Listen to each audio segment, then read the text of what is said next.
జనసేన అధినేత పవన్ కళ్యాణ్ ఎన్నికల ప్రచార కార్యక్రమంలోని భాగంగా పిఠాపురం నియోజకవర్గంలోని పలు ప్రాంతాల్లో పర్యటించారు. ఈ సందర్భంగా పలువురు ఇంటింటికి వెళ్లి తనకు ఓటు వేయాలని అభ్యర్థించారు. ఈ సందర్భంగా పవన్ కళ్యాణ్ కు ప్రజలంతా బ్రహ్మరథం పట్టారు. అనంతరం పవన్ కళ్యాణ్ గడప గడపకు వెళ్లి వారి సమస్యలను అడిగి తెలుసుకోవడంతో పాటు వచ్చే ఎన్నికల్లో వైసీపీని ఇంటికి పంపించి టీడీపీ జనసేన కూటమి అభ్యర్థిని గెలిపించాలని కోరారు.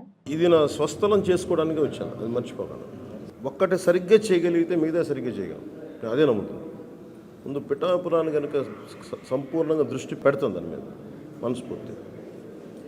అంటే ఇప్పుడు ప్రతి మన పేటల్లో ఉండేవాళ్ళు కానీ, మన మత్స్యకారులు కానీ, మన మన రిలీ కాస్ట్ దీనికి కానీ ఏదైనా సరే ప్రతిదీ ఒక దీన్ని ప్రాతిపాదిక పెడతాం. ప్రతి చోట ఇదే ఈ మోడల్ అవ్వాలి ప్రతి ఒక్కరికి. రేపు పొద్దున మీరు పిఠాపురంలో చేయగలిగినప్పుడు మీరు ఇక్కడ ఎందుకు చేయలేకపోతారు? ఆ ప్రశ్న అందరికీ తీసుకోవాలి. ఎందుకంటే నేను ఎలక్షన్లకి తిరగడం కంటే కూడా నేను వచ్చిన తర్వాత తిరిగేది ఎక్కువ.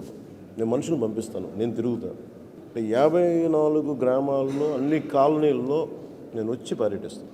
అది నేను మనస్ఫూర్తిగా అది చప్పట్లు కానీ కాదు, నేను మనస్ఫూర్తిగా అది చేయాలని నిర్ణయించుకొని వచ్చింది.